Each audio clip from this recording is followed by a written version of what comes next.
اعوذ باللہ من الشیطان الرجیم بسم اللہ الرحمن الرحیم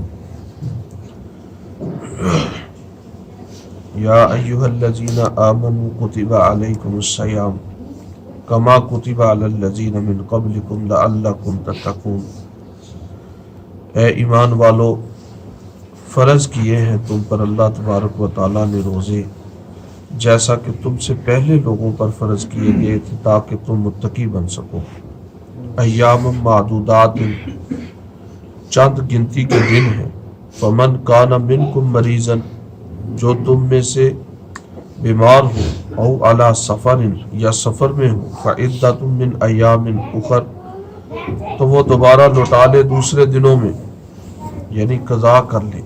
وعلی الذین یطیقونہ فدیۃ طعام مسکین، اور جو تم میں طاقت کر لے، طاقت رکھنے والا نہ ہو ان باتوں کی، تو وہ ایک مسکین کو کھانا کھلا دے۔ فمن تطوع خیرا فہو خیر لہ، جو شخص نیکی میں سبقت کرے تو وہ اس کے لیے بہتر ہے۔ وَأَن تَصُومُوا خَيْرٌ لَكُمْ، لیکن تمہارے حق میں بہتر کام روزہ رکھنا ہی ہے۔ ان کنتم تعلمون، اگر تم سمجھ رکھتے ہو۔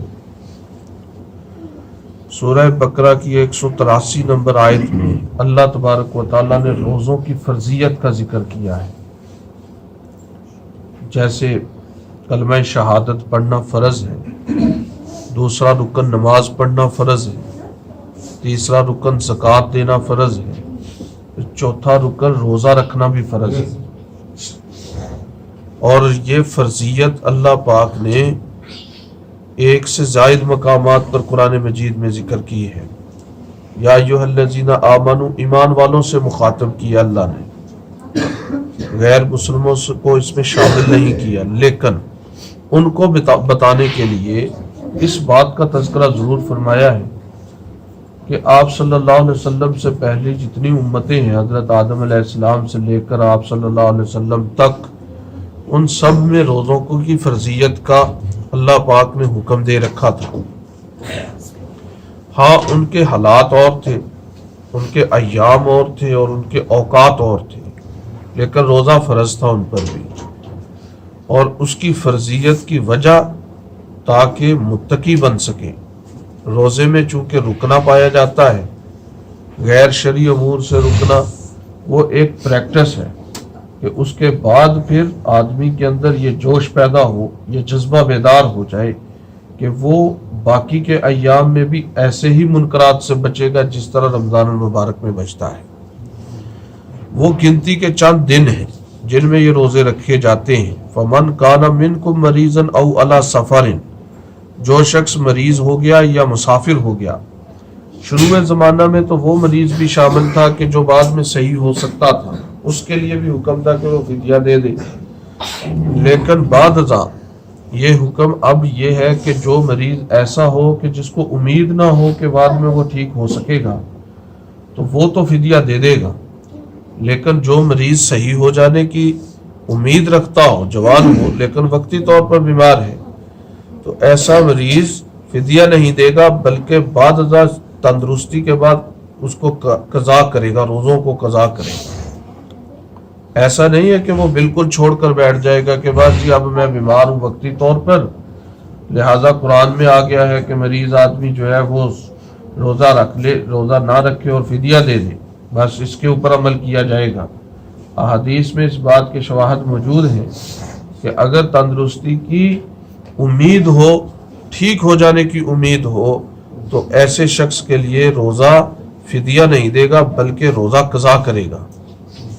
ہاں، ایسا بوڑھا کہ جس کو امید ہی نہیں ہے دوبارہ ٹھیک ہونے کی، اگر ٹھیک ہو بھی جائے تو روزے کی طاقت نہیں ہوگی، تو ایسے شخص کے لیے فدیہ دے دیا جائے گا۔ وہ ایک مسکین کو کھانا کھلانا ہے، اگر کوئی زیادہ کھلانا چاہے، 2 مسکینوں کو کھلانا چاہے، یا ایک مسکین کی اگر ایک متوسط کھانا کھلانے کی قیمت 200 روپیہ ہے تو وہ 400 بھی اگر ادا کرتا ہے تو یہ اللہ پاک کے ہاں مقبول ہے، اس کی اللہ نے اجازت دے رکھی ہے۔ مسافر ہو، سفر میں جس طرح نماز میں قصر کرنا واجب ہے، یہ مسئلہ سمجھ لینا چاہیے کہ جس طرح نماز میں قصر کرنا واجب ہے کہ اگر آدمی مسافر ہے 48 میل سے زائد یا 48 میل جتنا، تو وہ چاہے کار پر ہو یا چاہے ہوائی جہاز پر ہو چاہے بس پر ہو، تو وہ 4 رکعتوں والی نماز کو 2 رکعتوں میں ہی پڑھے گا۔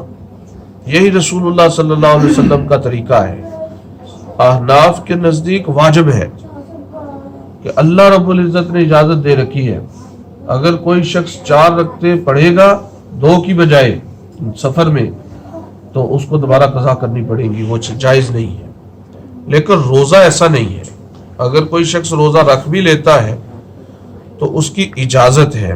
حضور اقدس صلی اللہ علیہ وسلم نے سن 8 ہجری میں فتح مکہ کے لیے ارادہ فرما لیا اور سفر فرمایا رمضان المبارک میں۔